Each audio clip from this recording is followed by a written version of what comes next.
really the whole mission of this is like who I am and what I believe is that truly we are limitless and our potential is far beyond what we can even imagine. And I'm testing that with myself.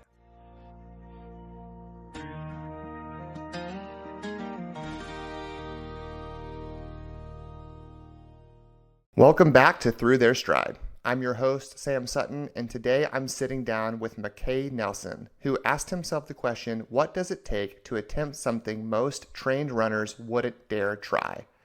McKay came into this challenge with no background whatsoever, just the grit and athleticism he built on the football field and baseball diamond back in high school. That was it. No marathon training, no runs, no idea what he was truly getting himself into. And yet, he set his sights on one of the most respected benchmarks in all of running, a sub-3 hour marathon. That's 26.2 miles in under 3 hours, built from scratch. What happened over those 90 days, the grind, the setbacks, the moments of doubt, and the ones of pure determination, that's exactly what we're getting into today. This is McKay Nelson's story, and I think it's going to leave you thinking a little bit differently about what your cap is. Let's get into it. So welcome back to Through Their Stride. I'm your host, Sam Sutton, and today I'm joined by McKay Nelson, who tried to run a sub-3 hour marathon in 90 days. That's a pretty incredible journey. So welcome to the show. Thank you. I'm excited to be here. Yeah. So tell me a little bit about your story before we get into that. Were you a runner growing up, or how did running come to you? Yeah. So growing up, I played baseball and football as a kid, as long as I can remember. So when I was super little, that led me all the way into high school, just playing baseball, football. I wanted to play baseball at the collegiate level. Turns out I wasn't super passionate about it. I was good at it. I was an outfielder, so I wasn't like a first baseman or third baseman, where they're a little bit slower. So I was fast. And then in football, I was really good at football, but I don't know. It never went anywhere, which is totally fine. And then, you just go into your normal life. I got married to my wife in 2021. Oh, no, 2020. Sorry. No, yeah, 2021. Oh, cool. Or 2022. But anyways, She's gonna give up. I know, seriously. I was like, wait a second. Yeah, I was thinking. I was a lot of times in my head right now. But and all I did after like high school sports was lift weights. I did always do athletic training though. So like I don't love like just going to the gym doing bodybuilding stuff. And I started up as of like recently. So this is actually where this running thing came in. I went and trained at a gym. I live in Utah. They train a lot of actually NFL athletes there. So I don't know if you know Puka Nacua. Oh, wow. He's a big one, receiver for the Rams. And my buddy trains out of that gym. So he started training me. I started doing a lot more athletic training. And he asked me, he's like, do you want to just lift weights or do you want to do like speed and mobility? I was like, I want to do speed and mobility. So, that means you're doing the 10-yard you're doing the shuttles, you're doing the 40-yard dash. And my times were pretty good. I'm like, all right, I'm pretty fast. Like, how could I do something where I can move and run? Cause I enjoy moving like this. Uh-huh. And my first thought was running. And it wasn't a marathon. I was like, hey, maybe it'd be like 5Ks or maybe you do a 10K. But I was like, I want to do the marathon. I've never ran a marathon. I've always wanted to do it. And then I just had this idea of the challenge. And at that same time, I've always wanted to get onto social media. And I was like, this is a good way. Like, let's do the challenge. Let's publicly put it out there. It's going to keep me accountable. Yeah. And let's go for it. Yeah. So that's where it all came to be. Awesome. And did you grow up in Utah originally? Yeah, grew up in Utah. Nice. I went over to Utah back last summer for a race, and it's beautiful over there. So I'm kind of jealous. Yeah. No, I love it. Yeah. The mountains are pretty. Air quality is not good though. Sucks here. Oh, really? I didn't know that. Well, there's just a lot of inversion because of the mountains. Yeah. Okay. So the air quality is pretty bad, but and then I don't know. Utah has my high school. I went to American Fork High School. That's where I grew up. They're like great in cross country. They've won nationals like year over year over year. And my brother was a big runner, so I'm like, hey, let's just like give this running thing a shot. Let's see how it goes. Yeah. Awesome. And then and I learned a lot. Yeah. So talk to me a little bit about the journey. So first off, which marathon did you end up going to do? So I did the SoCal River Marathon. Okay. In California, obviously. Yeah. And when you started it, when you were thinking about Sub-3, did that seem daunting, or did that seem, well, I've got 3 months. I think I can get there. What was that kind of feeling like? Yeah, I'm gonna say this without sounding like I have a massive ego, because I got humbled, right? I was like, okay, sub 3 marathon can't be that hard. That was my original thought. And then I would like see a lot of like, like running influencers on social media that have hit sub 3. Yeah. And I'm like, all right, like these guys, I could do this. That's what I was thinking. I was like, it just depends how long. I asked my brother, first thing he says to me, he's like, there's no way. And I'm like, no, like I think I can. I was like, why not like see and try? Yeah. And I was like, cool, I'm going to post about this. I was like, what time constraint should I put on it? And I was like, 3 months or 6 months? And I was like, 6 months, I don't know if I'll stay interested because it's too far out. I was like, 3 months though, it's like, ooh, I really got to train in order to get there. I was like, let's do 90 days. So 3 months. Yeah. So that's how I came to that. Had your brother ever run a marathon before? Did he have some experience and some thoughts behind it? Yeah, so he had never run a marathon, but he did cross country in high school for like a little bit, like 1 year, and a lot of his friends ran cross country. And I mean, I remember the day I brought up the challenge to him. He's like, "Watch, I'll text my friends. Let's see who can do it." He asked like a couple of his cross country friends, some that actually run for D1 schools, and they're like, like it's possible if they have an athletic background, the right coaching, right strategy, right training plan, like could probably get him there." And then some were like, "No, there's no way." Yeah. And I was like, okay, all right, I've gotten answers where some people think it's possible, some think it's not. Like, let's go try this. Yeah. And then, yeah. Did you run any 5Ks or 10Ks ahead of this race? And what were your, if so, No. oh no, you just No. jumped right in. Yeah, I just jumped right in. I mean, so like, I know I said zero running background. I don't count this as running background. This is also where the idea came from. So I was living in New Jersey. Okay. And I started training like lifting weights again. And I was like, let's try this running thing. I was like, I'm just gonna go run a mile and I'm gonna run a mile as fast as I can. I kept doing that about every 2 to 3 days. I just go run a mile as fast as I can. I did that for like 4 weeks. And I still actually have it on my Garmin, but in 4 weeks, I got my mile down to a 5:32. Oh, nice. And I was like, hey, that's pretty fast. And so like, fast forward to 90 days ago, I was like, I mean, I ran a mile completely different, right? Like marathons are completely different. Well, I was like, I ran a mile in 4 weeks. I got my mile down to a 5:32. Like, how hard could this be to run a marathon? Yeah.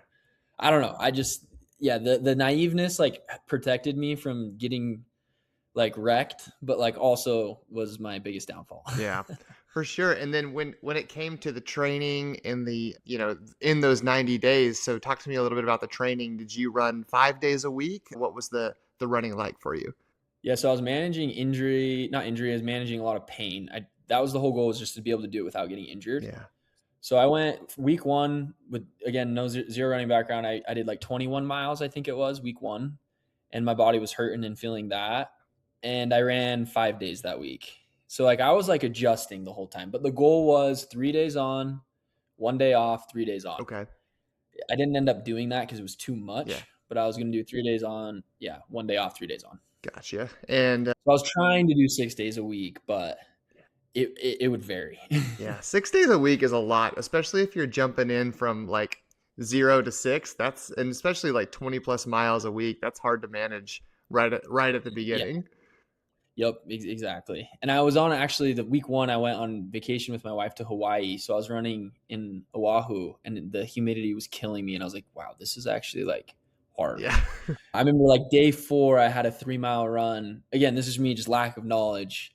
And I went and ran the 3 miles as fast as I could. Yeah. Like I remember I ran that with like 185 average heart rate, and I ran it at like a 7:30 pace. And I was like, oh, I got this. Like just thinking I can crush it, but you know how it went. Yeah. And this was all self-coached, right? You didn't have a coach for this? Chat GPT and me. Yeah. Yeah, it's funny because a lot of people like who talk to me these days actually do use Chat GPT. So I think that's kind of an interesting like phenomenon going on today, like where like AI can really help you train, but for a sub-3 marathon, it's pretty tough. But what was the funniest thing is AI told me it's not possible before doing it. Yeah. And I had to like my prompt, I had to re-prompt it like, okay, well, no, you're going to train me as if it is possible. And they're like, all right. Yeah. Yeah. So they tried to warn you. Yeah, they tried. Yeah. And then with the training, so what are some things that you learned? And talk to me kind of step by step of like how it felt and the emotional and physical journey that it was. Yeah. So again, no knowledge. I got on social media. I was like also getting trained by like social media. Like my algorithm quickly changed to just be pure running content. Yeah. and I'd just see videos after videos, and I'd try to like follow people that seem pretty reputable in the running community and like go off their advice. And, it was in my comment sections, it was all about, you need to build your aerobic base. You need to build your aerobic base. My understanding was, I was like, there's no way I have time to build aerobic base in order to sub 3. I was like, I got to run fast, and I got to run fast a lot. Yeah. And so that was my training. I do believe that zone 2 training, spending the time to build your aerobic base makes 100% sense. Like everyone should do that. But with the time constraint and no running background, it's like I couldn't do that. So emotionally, I knew that I was going to feel pain and a lot of pain. And that was the biggest factor. I was just constantly hurting. It was never my muscles as much it was my tendons, my knees, my IT band, my feet too. Yeah. Like that hurt a lot. And there was times I'd go out on runs and I would I would try to run. It's like, okay, so I was like, I would have to like switch between, this may sound weird. It was like what I did to just keep my body going. I would switch between like forefoot striking and heel striking. Cause like when you heel strike, it's, using more about like the front of your body. When you forefoot strike, you're using your hamstrings, calves, glutes a little bit more. Yeah. So in order to like manage being able to still run, I would like switch from like heel striking to forefoot striking. Interesting. And then I learned about increasing my cadence too. That changed probably more than anything. Was shortening my stride and increasing my cadence helped me the most. Okay, cool. But yes. Yeah. So what was your cadence before that? And then what was your cadence after you shifted, and what did you do to work on that? Yeah. So I think so day 30, it was like, I was like, okay, I'm 1/3 away. I'm going to go run a half marathon. Mm-hmm. This is when I actually thought that it was possible. I went out, ran the half marathon at 8:12, just, on a training day. My heart rate was like 172 the whole time. So I was completely cooked by the end of it. Yeah. I redlined the whole thing, and my body felt that for like a week to like probably like realistically like 2 weeks, because I was only 30 days in. But I ran it at that 8:12 pace, and I was like, dang, that's like pretty good for 30 days. Like, right? Like, and some people were telling me that it was. And that was my first video that got over like 10,000 views. Mm-hmm. Got like 20K views. I was like, okay, there must be something there that someone saw that like, hey, that's pretty good for 30 days to go run a half marathon at an 8:12 pace. Yeah. And but then I looked at people were mentioning cadence, and I went to Strava. I looked down. My average cadence on that was like, I think it was like 156 steps per minute. Mm-hmm. I think that's how they measure it. And I was like, this is all new to me. So I'm like learning everything as I'm going. Yeah. And I was like, oh, that's like super low. I was like, they say like elite marathoners are like 170 to 180 plus. I was like, whoa. I was like, what?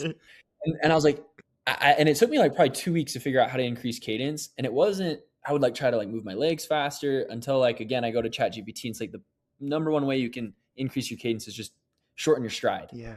So I shortened my stride, and I started forefoot striking at that point. And I don't know, my cadence, I just like would focus on it, and I try to get it to, 160 to 170 because it felt so awkward at first. Yeah. So at the same time, I'm like managing pain, but also trying to like change my running mechanics.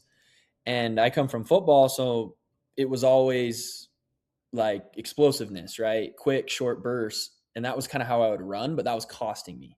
Like, I don't know if a lot of people know that haven't ran before, because I didn't.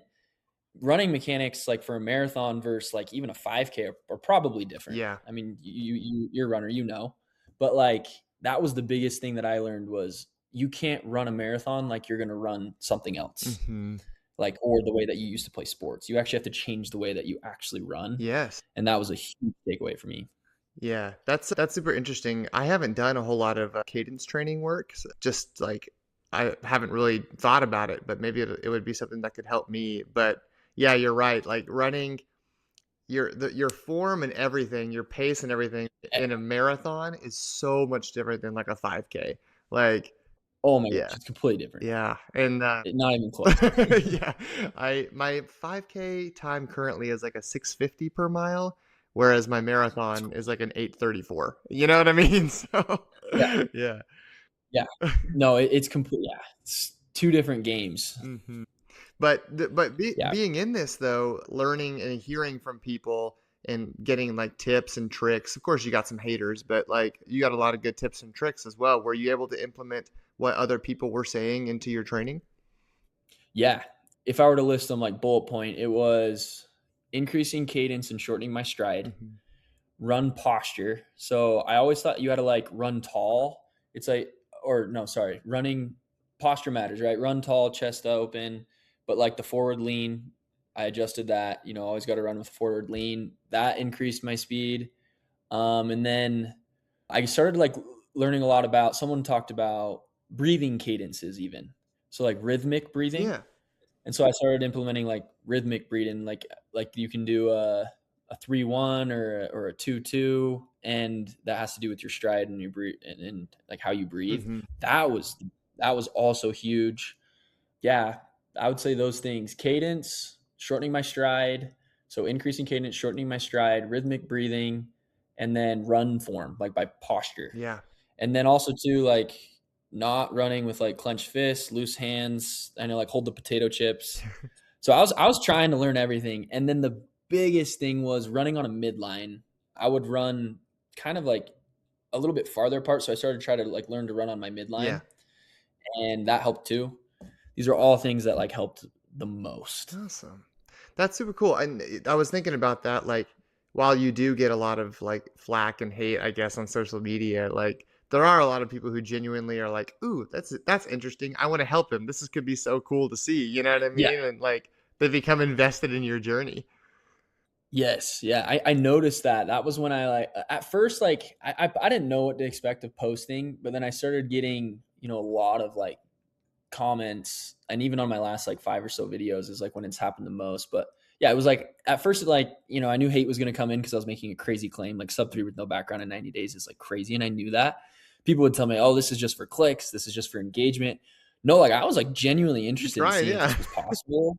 And I tried. Like I tried to learn everything that I possibly could in order to do it. And believe it or not, yeah, the naysayers or the haters, they helped a lot Yeah. through the process. You need to do this, you need to do that. And I was like, I'd respond to them like, "Hey, like that's negative," or whatever I would say. "Hey, no, we're limitless. We can do it." But then I would like take a step back and I'd be like, "No, like that's actually really good Yeah. advice. I should probably like go more about Yeah. that." And I wanted to touch on that a little bit too. So as far as like the emotional side of sharing this on social media, and as you got more flack and hate, and then as you got closer to race day, did it ever start to kind of wear on you psychologically of like, man, this is just really hard. Like, I don't know if I'm going to do it. It's like, I don't want to put this out there. And then people be like, see, told you so, and all this and that. Did that ever kind of Yes. cross your mind?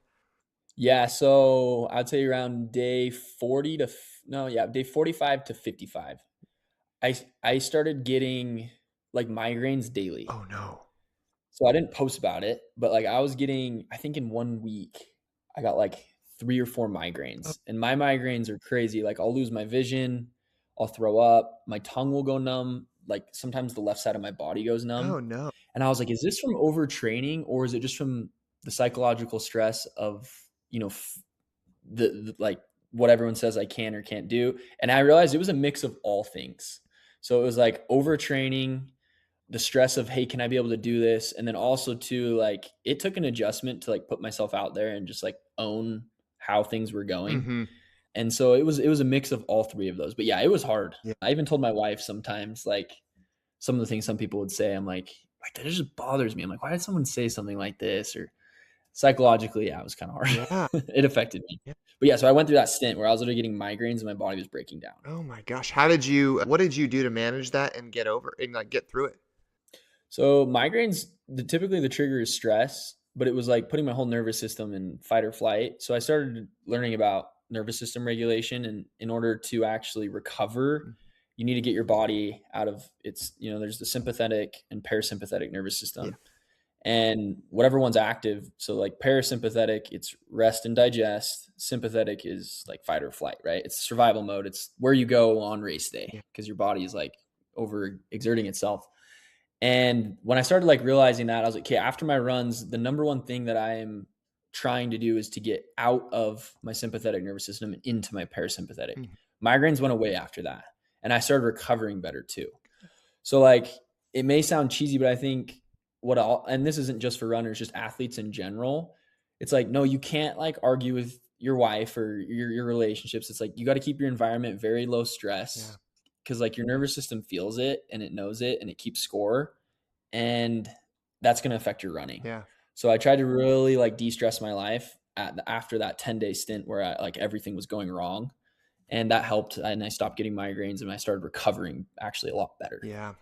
No, that's totally true. Like it's one of those things where if you tell or like hear it enough that you're not capable, you're not good enough, it's like your brain will start telling your body that because it's just like you're Exactly. not good enough. Like that's what you're hearing. And it's not true, but it definitely starts to wear on you and stress and overwhelm you. So that's cool that you were able to kind of take those proactive steps in that moment. Like, I got to get out of this.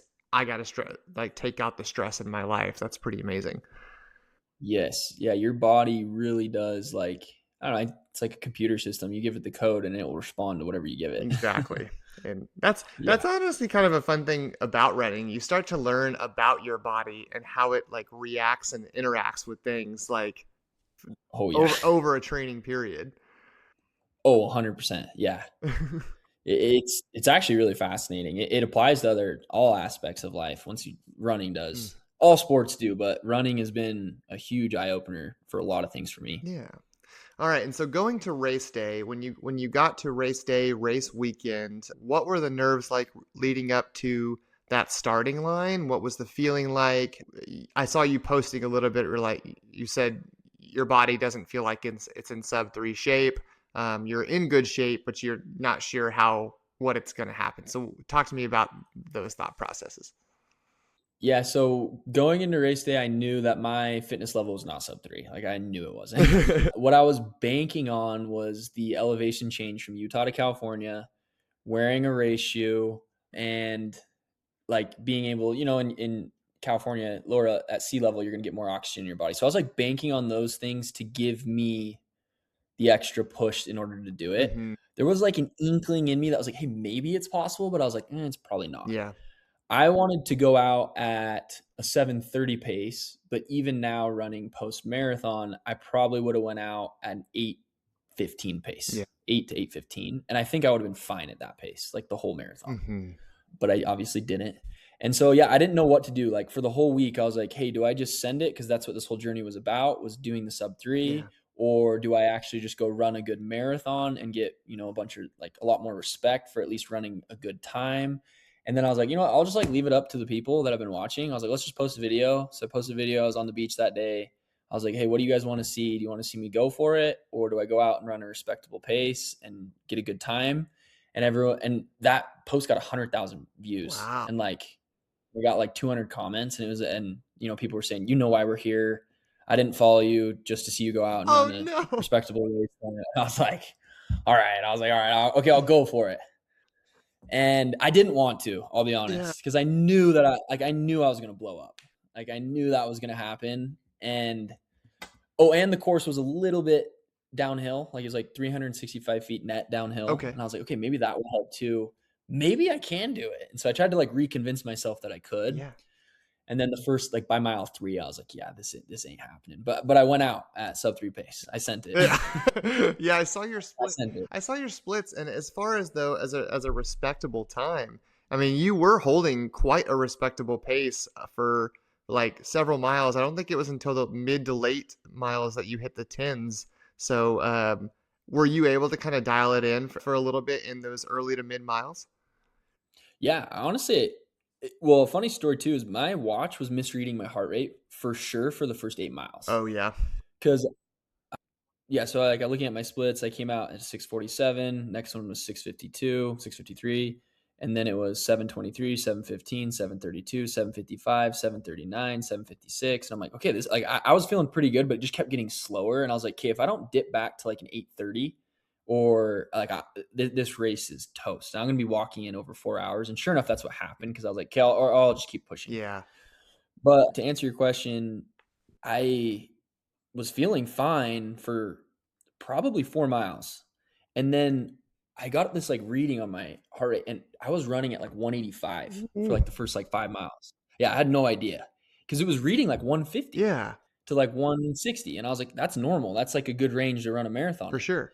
But then like I saw it like shoot up to like 180 to 185 like for like a couple minutes in a run. I was like, wait a second. And I think my watch was misreading my heart rate. Mm. And that was when I actually got kind of scared, because I was like, and then now I felt like I was shutting down. So I think that's an interesting thing actually about the body, is I think we get way too tied up into our watch and what the heart rate says, Mm. and it sends a signal like of fear to your body, and your body responds to that. No, yeah, for sure. So like I was almost like, yeah, the takeaway for me was like I almost brainwashed myself with that low heart rate for the first like 5 miles because it was reading 150 to 160, and I was like, I'm fine. Mhm. I didn't feel fine, but I was thinking that I was fine, Yeah. and my body felt better.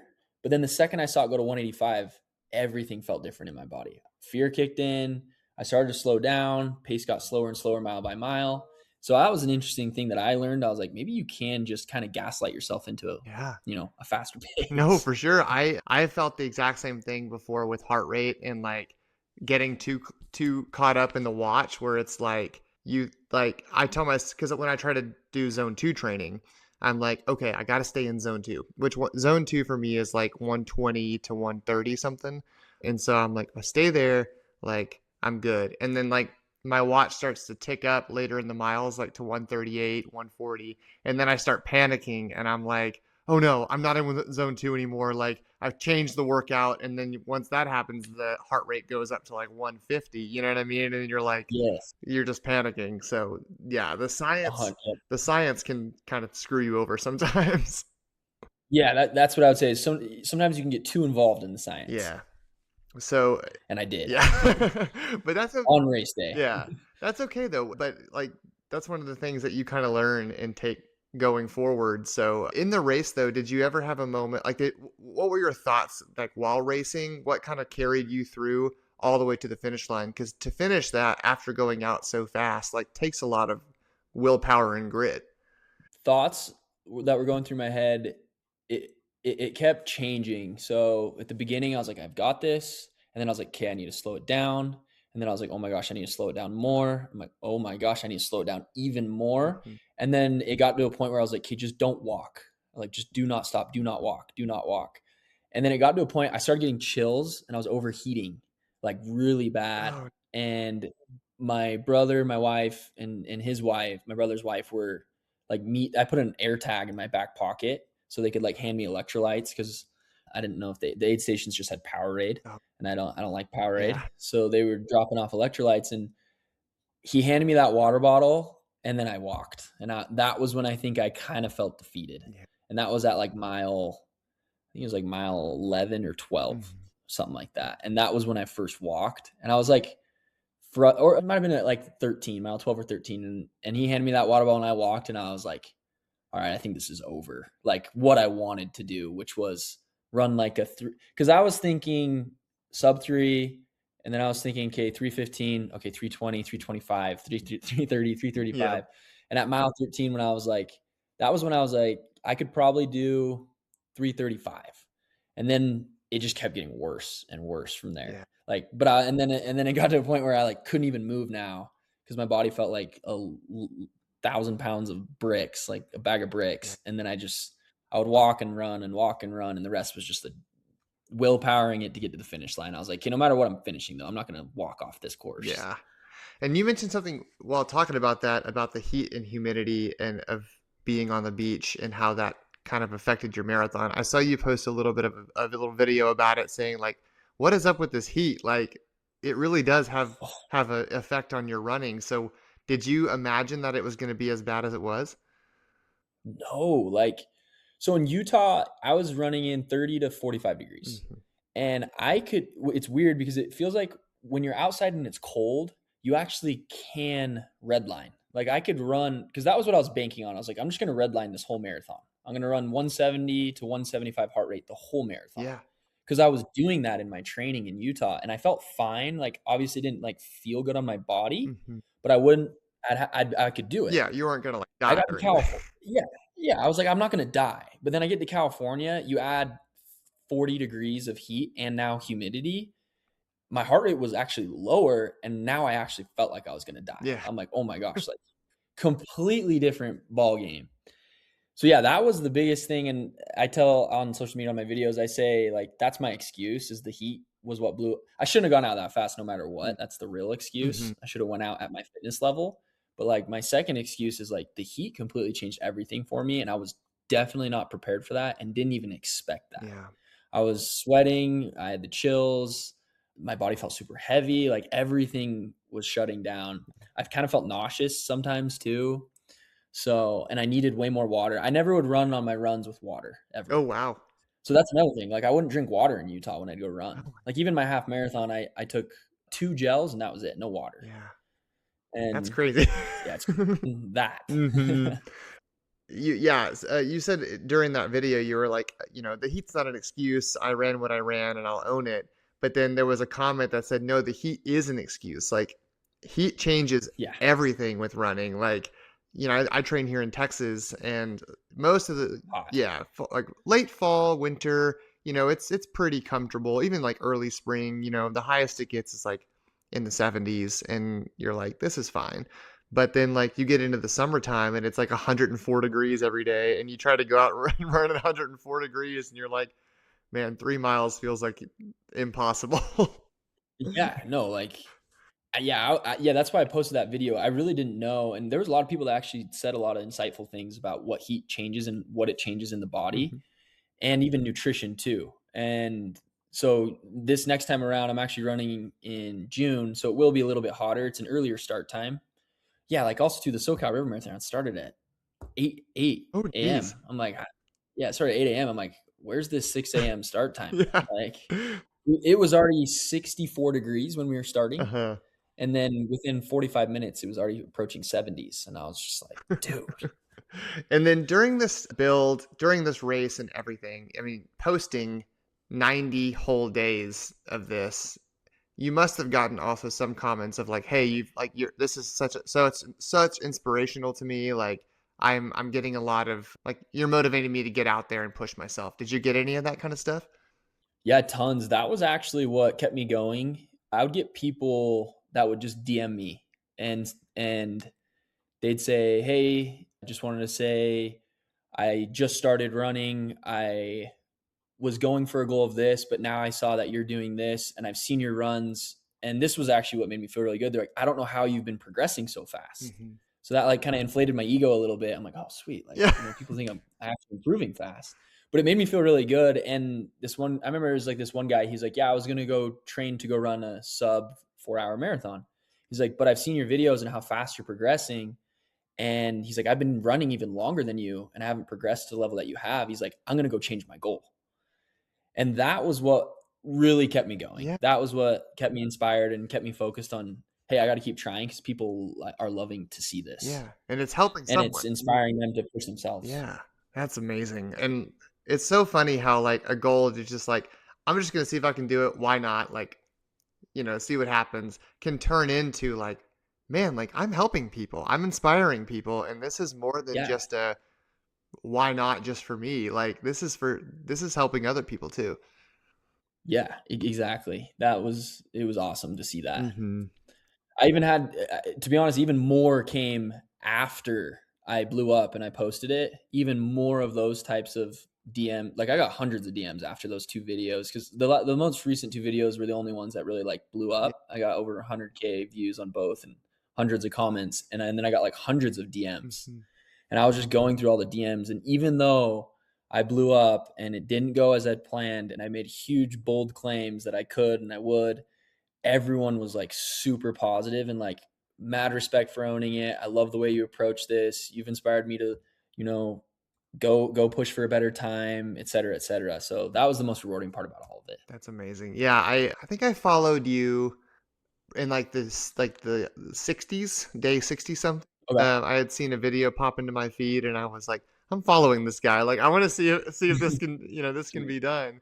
And like every few days, I would check in to see how it was going. And then I saw the day 90, and I was like, oh, did he do it? And I looked, and I was like, oh, but that's okay. And so, but I was like thinking when Yeah. I saw that, I was like, I'm gonna reach out to you because like, this is an incredible story, and like incredible like story of willpower too, and just like seeing what the body is capable of. Yeah.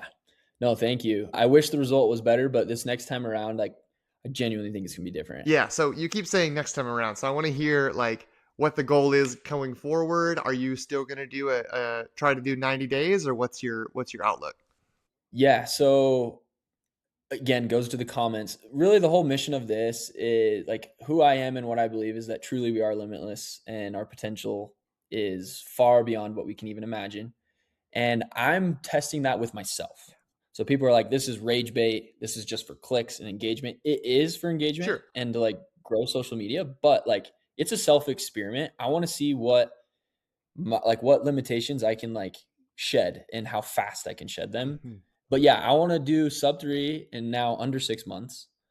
And I'm hiring a coach. So I already have a coach. Cool. That's going to help a lot. I'm going to increase my mileage like crazy and run a lot slower. So like the most I ever ran was 40 miles in a week. Like I'm going to build to those 50, 60, maybe 70-mile All weeks. right.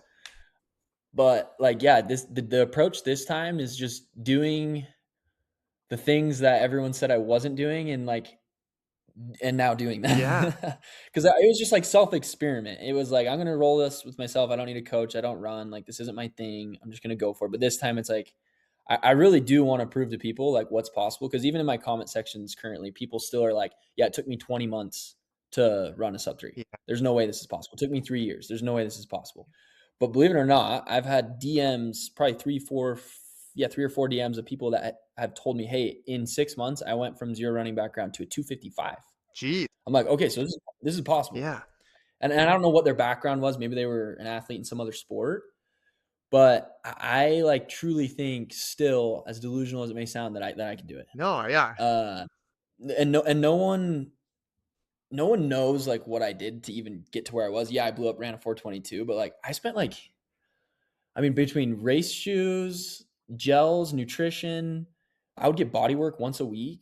Like I spent for sure over Yeah. $2,000 just in the 90 days. I'm just doing stuff, like Mhm. trying to figure it out. I bought my watch. It's probably like closer to 3 to 4 grand just trying to do this. Yeah. And so like this time around, I'm down to do it even more. Like I'm down to like go spend the money and get the training and get the proper nutrition. I'm going to do a VO2 max test. Oh, I think it's cool. called a step test. Yeah, I'm going to do the VO2 max test, a step test, a coach. I'm going to do a nutrition plan. I'm not going to eat sweets this time. My sleeping was bad, so I'm going to dial in the sleeping, and then I'm going to increase my mileage like crazy. Yeah. And I think it'll happen. I think I've got it. I think It's a net downhill course. It really is. So that helps a lot too. I mean, it's still a Boston qualifier, so hopefully there's some respect with at least running a Boston qualifier, and then I'm going to push for it. what race are you doing again? I think you said it, but I just It's called the Utah Valley Marathon. Oh, okay. Yeah. Nice. It runs down Provo Canyon in Utah, and then you finish the last, I think, like 8 or so miles, like when you come out of the canyon. Nice. I did last year. The one I did was the Deseret News Marathon in July. Oh, nice. Yeah, and that one's all down. How was that? It's good. It's all downhill, so it's like they start you kind of up in. I forgot what the elevation is, but it's up in the mountains, and you start at like 5:30 a.m. and you run down all the way to into Salt Lake City, Utah. Oh, yeah. It's Is it the Ogden Marathon? no, it's called It's called the Desert Marathon? yeah. So it happens on Pioneer Day in Salt Lake City, and Okay. yeah, Yep. and so it's like you have to get to the bus station at 2:30 in the morning, and then like get on the bus around 3:15, and they bus you up, and then you run down at 5:30 a.m. So it's quite the early start, but it's a fun race. That's awesome. Yeah. But That's awesome. yeah, but I'm excited about like watching you. So you said you're not eating any sweets, but are you going to take any like gels, or what's your fueling strategy for this? Yeah, I don't know. I'm gonna leave that to the coach. This last time I just took Martin gels, Mhm. if that's how you pronounce it. I tried the BPN Go gels. Those would make my stomach freak Really? out, but they did have, yeah, I don't know why, but they did make me feel like I had a little bit more energy than the Martin gels. Even in the comments, they're like, you're switching up gels like a week before a race. Like, I think everyone acts like that's such a big deal, Mhm. but like it really wasn't a big deal. It's like Carbs, well, they went yeah. down fine. Yeah, it's just carbs. And so I'll figure out how I should fuel with my coach. Yeah. See, I didn't know how to do that either. It was 4 days before. Hey, ChatGPT, like, what should I do for fueling? Yeah. It's fueling is a weird game. I did Morton back from my previous marathons ago, and I actually found that Morton hurt my stomach, and so I switched to the BPN gels, and they were better on my stomach. So Yeah, see, everyone's it's different. so personal. Yeah, it's so Yeah, personal, and my coach has me doing a gel every 30 minutes. So yeah. That's what I did on race day. Was just to gel every 30 yeah, minutes. that's a pretty good, gauge. But Yeah, I don't really, it seems like everyone kind of says the same thing for nutrition. It's like make sure you get carbs. If it's hot and you're sweating, make sure you replenish your electrolytes, and then take a gel every 30 to 40 minutes. That's what it seems like everyone says. Yeah. So I don't really know what other fueling strategy there'd be, Hmm. because that seems like the general consensus of fueling. But Yeah. I hear up to race day, there's a lot of things I could have done different too. Yeah. I did, talking about nothing new on race day and like how it's not a huge deal all the time. I did something 2 marathons ago. Do you know what the ketone IQ bottles are? Yes, Yeah. yeah. So I got one at the race expo and I was like, I've always wanted to try this and this could ruin my entire race. Like I'm well aware of that, but I'm gonna just like toss it back at the halfway point and see what happens. And so at mile 13, I opened it up and threw it back and I was like I was wired after that. The energy Really? level went like sky high and that second half actually felt better than the first half. So if you want to try So I might need to ketones, try that. yeah, I was like, Yeah. this is not an advertisement for ketones, but I thought they were pretty good. Yeah. So Cool. Yeah, no, I will try that. I don't even know what the concept isn't. The concept of it, it's you start using that, like fat for fuel instead of carbs. That's yes, like what it does. yeah, and so Okay. I still used carbohydrates, like I still took carbs after that. So I think maybe it was like balancing my system a little bit of using carbs and fat a little bit more efficiently. I don't know. I don't know the science behind it, but it worked great. So Yep. yeah. Yep. That's exactly, yeah. That's how I am. I don't know the science behind it. Someone told me if it's good enough for them, it's good enough for me. Exactly. Well, cool. Well, I'm excited. And are you going to continue posting like daily for this journey as well, or is it going to be more of a weekly post, or what? What are you doing? I think I'll post like every few days and just kind of like by feel. It won't be daily this time around. I want to focus a little bit more on training. Mhm. Just And I don't think everyone needs to see my run every day. They just need to see my progress that I'm making. So yeah, I'll probably do one every 3 to 4 days. That's my plan going forward. Nice. But I have some momentum right now, so I want to build off the momentum. No, for sure. Yeah, I think Yeah. hopefully this podcast helps. That's going to be the Yeah, yeah. exactly. But yeah, I'm going to definitely keep following your journey, and I would love to have you on again in 6 months just to see what the progress is. So if you're willing, Love to. yeah, I'd love to. awesome. Well, It'll be a lot better than the second time around when I actually do yeah. it. And before I let you go, talking to people about like chasing ambitious goals, some people may think a goal is ambitious and they're like, I think I can do it. I'm not sure. And they're kind of on the fence of jumping into it. What would you tell them? Of course, do it, because number one thing that I've learned is failure's feedback. Failure doesn't exist. It's just feedback. It tells you where you went wrong and what you need to change to be better. And I would say, like, it's going to sound maybe like, just don't listen to anyone. Yeah, Like, listen to the advice that they have to give, but don't listen to what they tell you you can't do. right. So the advice is great. When they're telling you what you can't do, don't listen. Because like you again, it goes back to that thing that we talked about. I really am a firm believer that it's like a spiritual thing. Your body does respond to what you tell it. Yeah, Like it knows the story that you give it, it feels it. And so when you listen to outside noise, that's going to affect story, which is going to affect your body and your performance. So listen to the good stuff, kick out the negative stuff, yeah, and go for it. And who cares if you fail, because you never know what that failure may bring. exactly. And you have a lifetime to do it again. So like, Yeah, exactly. try again. Try again the Exactly. next time. So there's no hurt in trying. Exactly. Yeah. Awesome. Well, McKay, thank you so much for coming on. And where can people find you if they want to continue following your running journey? Yeah. Instagram and TikTok. My Instagram is MCK Nelson _7, or just McKay Nelson. And then TikTok, just same username, same thing. Awesome. Well, cool. Well, thank you That's so where I'll be much. posting. Yeah. Thank you so much. And I look forward to continue following your journey. Thanks, man. It was nice to meet you. Yeah. McKay came into this with nothing but heart, a deadline, and a goal that most people would have laughed off before even lacing up their shoes. And whether the clock said what he wanted it to or not, what he did over those 90 days is something most people will never do. He showed up every single day, and he learned what he's truly made of in the process. And that's what this show is all about. Not just the finish line, but everything it takes to get there. If McKay's story moved you or challenged you in any way, share it with someone who needs to hear it. And if you're sitting on a goal of your own that feels just out of reach, let this be your nudge.